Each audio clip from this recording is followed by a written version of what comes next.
روزن زندہ season 2 episode 40 part 4۔ Writer ہے اس کی ملائکہ رفیع۔ در حقیقت یہ اس حد تک نہیں جانا چاہیے تھا۔ یہ کہاں سے شروع ہوا تھا؟ جب اس نے شہریز کی انگلی کاٹ دی، جب اس نے فیصلہ کیا کہ وہ میرا کے مقدمے کو ذاتی طور پر لے گا۔ طارق اور ہادی دونوں نے کہا تھا کہ صبرین شہریز کو اپنے خاندان کے رکن کی طرح دیکھتی ہے۔ آخر کار اس نے اس کے خاندان کے رکن کی انگلی کاٹ دی۔ ہادی نے کہا تھا کہ اگر اس نے میرا کا مقدمہ لیا تو یہ ان کے رشتے کا مکمل خاتمہ ہو جائے گا۔ اس کا ہر سخت قدم ان کے رشتے کو سرحد تک لے آیا تھا، لیکن وہ یہ سب نہیں کرنا چاہتا تھا۔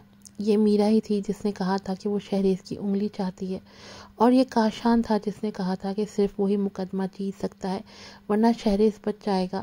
اس لیے اس نے اس سے اتفاق کیا۔ شہزام چلو۔ میرا بے چین اور فکر مند ہو کر اس کے خوبصورت چہرے کو خالی دیکھ رہی تھی۔ وہ گمسم ہو گیا تھا اور پھر اچانک سرد اور افسردہ ہو گیا۔ اس نے اس کا ہاتھ پکڑنے کی کوشش کی، مگر اس سے پہلے کہ وہ ایسا کر پاتی اس نے اسے نظر انداز کر دیا۔ اس کا جسم اکڑا ہوا تھا اور کاشان نے فوراً کہا، بڑے صاحب آپ کو کیا ہو گیا؟ میرا پہلے ہی بہت تکلیف میں ہے، کیا آج اسے کافی تکلیف نہیں ہو چکی؟ ہاں وہ پہلے ہی بہت تکلیف میں ہے، شہزام نے مسکرا کر کہا۔ جب اس نے اس بارے میں غور کیا، کیا میرا نے شہریز سے اپنی عصمت کھو دی؟ نہیں، اس کے برعکس شہریز کا کیا؟ اس کی انگلی کاٹ دی گئی، وہ نشے کا عادی ہو گیا اور اس کا جسم زخموں سے بھرا ہوا تھا۔ شہزام کیا تم مجھے نہیں مانتے؟ میرا نے پرمردہ انداز میں اس کی طرف دیکھا۔ اس کا چہرہ سفید تھا۔ شہزام بھی اس کی طرف گھوم کر اس پر نظر ڈال رہا تھا۔ یہ وہ عورت تھی جس سے وہ کبھی محبت کرتا تھا، اگرچہ اب وہ اسے محبت نہیں کرتا تھا، لیکن وہ پھر بھی اسے اچھے طریقے سے محفوظ رکھنا چاہتا تھا۔ لیکن اس نے اچانک یہ محسوس کیا کہ وہ اسے اب بالکل نہیں سمجھ پاتا۔ اصفر وہ پہلا موقع تھا جب اس نے ایسا محسوس کیا تھا۔ اس بار وہ اچانک اغوا ہو گئی جب صبرین اور وہ اچھے طریقے سے ایک دوسرے کے ساتھ وقت گزار رہے تھے۔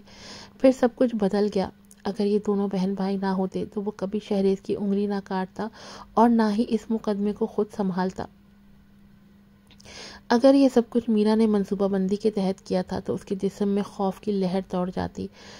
میرا، تمہارا مقدمہ آئندہ پولیس کے حوالے کیا جائے گا۔ وہ تمہاری مدد کرنے کی پوری کوشش کریں گے تاکہ تمہارے اغوا کاروں کو ڈھونڈ سکیں۔ میں تم سے الگ ہو چکا ہوں، لہٰذا براہ کرم مستقبل میں مجھ سے رابطہ مت کرنا۔ شہزام نے اپنی آنکھیں جھکائیں اور یہ کہتے ہوئے آگے بڑھا کہ وہ جا رہا تھا۔ میرا نے اس کا بازو پکڑ لیا اور روتے ہوئے کہا، شہزام اگر دوسرے مجھ پر شک کرتے ہیں تو کوئی بات نہیں، لیکن ہم ایک دوسرے کو 20 سال سے جانتے ہیں، کیا تم مجھے نہیں مانتے؟ میں صرف ایک کمزور عورت ہوں، میں شہریز کو اغوا کرنے کی صلاحیت کیسے رکھ سکتی ہوں؟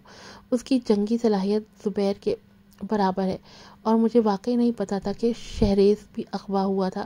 جب میں نے اپنی آنکھیں کھولیں تب مجھے اس کا سامنا ہوا۔ یہ صحیح ہے، کاشان نے جلدی سے کہا۔ اگر میں کچھ بے وقوفی بھی کرتا ہوں تو بس چھوٹے سے لڑکوں کے ساتھ کرتا ہوں۔ میں نے کبھی منشیات کا استعمال نہیں کیا۔ یہ لوگ بظاہر ایک منظم قوت ہیں، اگر انہوں نے دوبارہ میرا پر ہاتھ ڈالا تو کیا ہوگا؟ میرا نے کاشان کی طرف شکر گزاری سے دیکھا۔ اس شخص نے آخر کار کچھ مفید بات کی تھی۔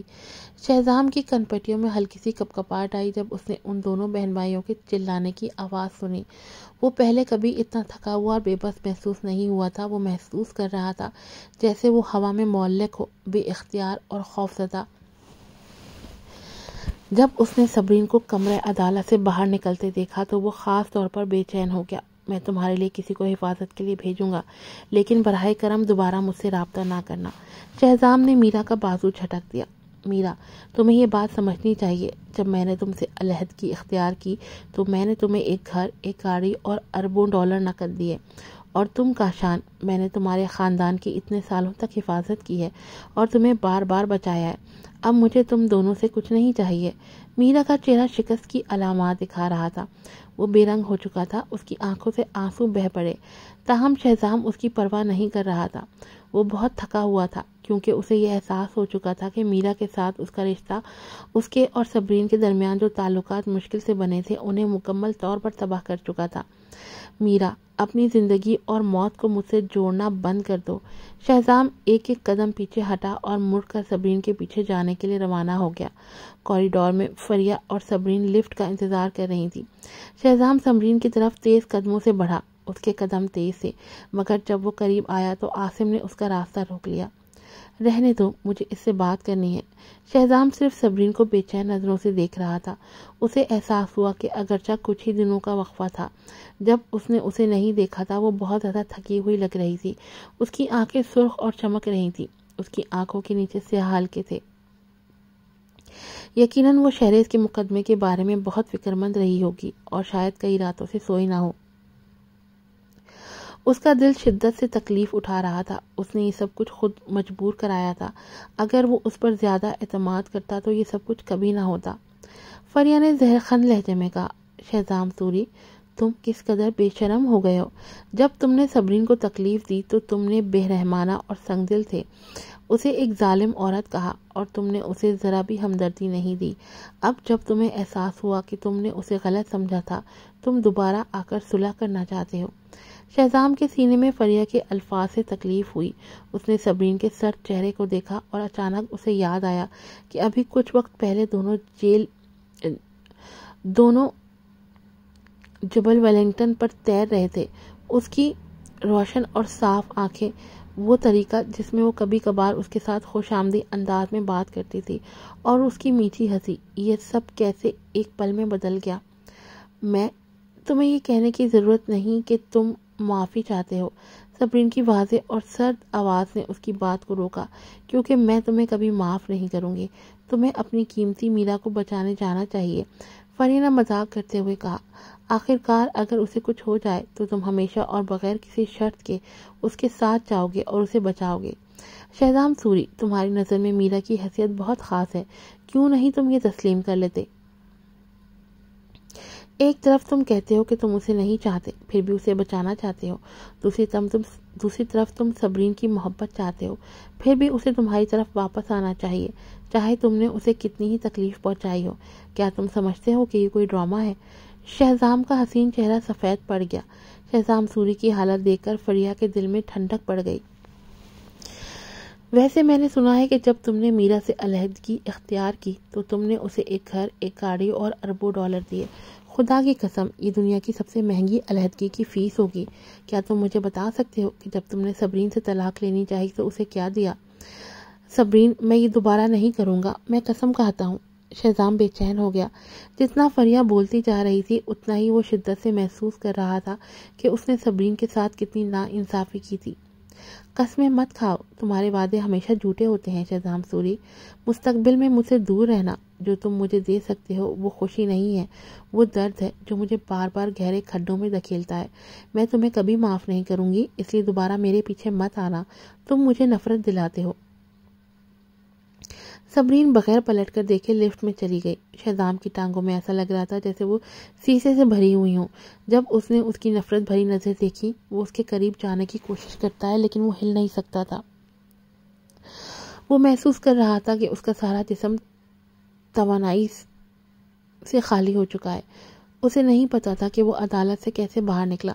وہ طویل وقت تک سڑک پر اکیلا چلتا رہا جب تک وہ تھک نہیں گیا۔ پھر وہ سڑک کے کنارے ایک کرسی پر بیٹھ گیا جیسے ایک بے جان کھلونا ہو۔ ہادی چھتری کے ساتھ آتے ہوئے بولا، بڑے صاحب، شہزام، بہت تیز دھوپ ہے، آپ کو پہلے گاڑی میں واپس جانا چاہیے۔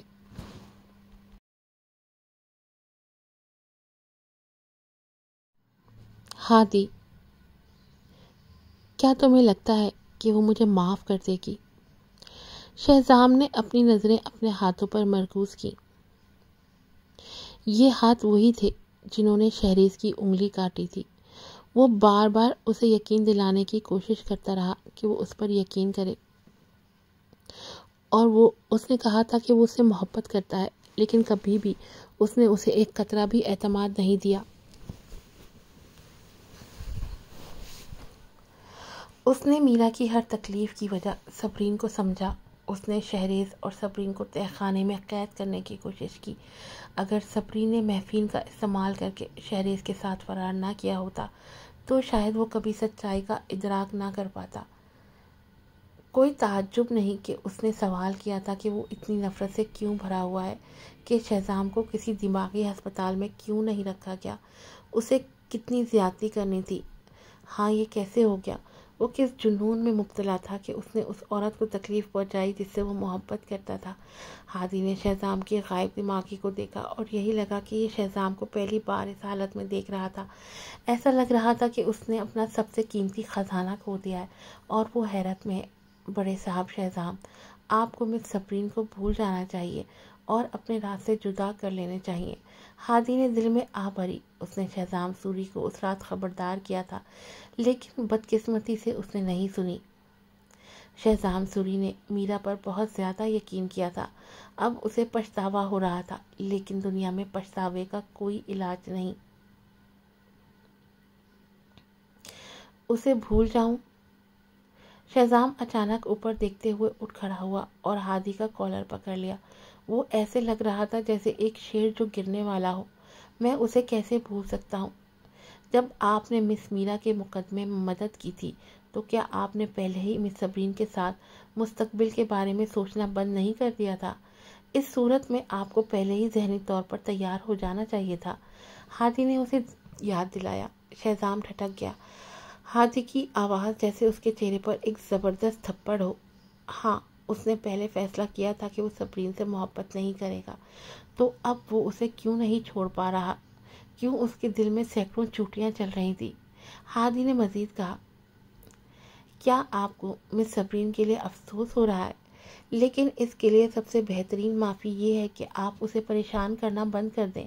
وہ ٹھیک کہتی ہے، اگر وہ آپ کے قریب نہ ہوتی تو شاید اسے اتنی تکلیف نہ پہنچتی۔ ہادی، شہزام نے اسے غصے سے گھورا۔ اسے کبھی بھی یہ توقع نہیں تھی کہ ہادی اسے ایسا کچھ کہنے کی جرات کرے گا۔ بڑے صاحب شہزام، مجھے افسوس ہے، ہو سکتا ہے کہ آج میرے الفاظ حد سے تجاوز کر گئے ہوں۔ ہادی نے تلخ مسکراہٹ کے ساتھ کہا، ایک تماشائی کی حیثیت سے مجھے لگتا ہے کہ مس صبرین بہت غمگین ہے۔ آپ نے جب اس سے میرج سرٹیفکیٹ چھیننے کی کوشش کی تو ماریا نے صبرین میم کو سب کے سامنے، آئرونگ اور دوسرے لوگوں کے سامنے ننگا کیا۔ آپ نے ماریا کو سنبھال لیا، لیکن یہ اغوا کا واقعہ میم کی امیدوں کو تباہ کر چکا ہے۔ آپ نے اسے معاف کرنے کو کہا، لیکن مستقبل میں وہ شہریز اور اس کی کٹی ہوئی انگلی کے ساتھ کیسے سامنا کرے گی؟ ہاں، اس نے خود مجھ سے کہا تھا کہ ایک انگلی واپس نہیں آ سکتی۔ شہزام نے افسوس کے ساتھ مسکرا کر کہا اور 2 قدم پیچھے ہٹ کر چلا گیا۔ بڑے صاحب شہزام، ہادی اسے پیچھے سے بلا رہا تھا۔ شہزام نے تھکے ہارے انداز میں کہا، جاؤ، مجھے اکیلا چھوڑ دو، تھوڑی دیر کے لیے سکون چاہیے۔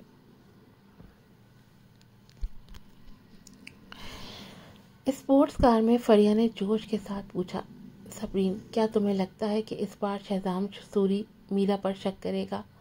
مجھے نہیں پتا، لیکن مجھے لگتا ہے کہ میرا اپنے آپ کو بے گناہ ثابت کرنے کے لیے سب کچھ کرے گی۔ صبرین نے کہا، میں کبھی بھی میرا کو ہلکے میں نہیں لیتی۔ یہ تو سچ ہے، مجھے لگتا ہے کہ تم نے شہزام کو پچھلی بار مکمل طور پر جیت لیا ہے، لیکن کون جانتا تھا کہ وہ اغوا کے کیس کا سہارا لے کر واپس آ جائے گی۔ فریہ نے زبان چٹکھاتے ہوئے کہا، شہزام ابھی پچھتا رہا ہوگا۔ مجھے لگتا ہے کہ وہ دوبارہ تمہارے پیچھے آئے گا۔ تم نے عدالت سے نکلتے ہوئے اس کے چہرے پر جو پچھتاوا اور غم دیکھا تھا، ہاں ہاں، کتنا تسلی بخش تھا۔ بدقسمتی سے جتنا بھی تسلی بخش ہو، شہریز کی انگلی تو جا چکی ہے۔ صبری نے بے اختیار اپنے خوبصورت اور پتلے ہاتھ اٹھا کر کہا۔ جب فریہ نے یہ دیکھا، اس کے دل میں افسردگی کی لہر دوڑ گئی۔ کوئی بات نہیں، جلد ہی ہم میرا اور اس کے بھائی کو ٹھیک کر لیں گے، تم احتیاط کرنا۔ صبری نے اسے خبردار کیا۔ میرا پاگل ہو سکتی ہے، اس نے شہزام کا اعتماد جیتنے کے لیے خودکشی تک کرنے کی کوشش کی تھی۔ ایسی عورت خطرناک ہوتی ہے۔ ہاں، میں احتیاط کروں گی۔ فریہ نے دور سے ولید کی خوبصورت شکل کو ہیکٹ انسٹیٹیوٹ کے باہر کھڑا ہوا دیکھا۔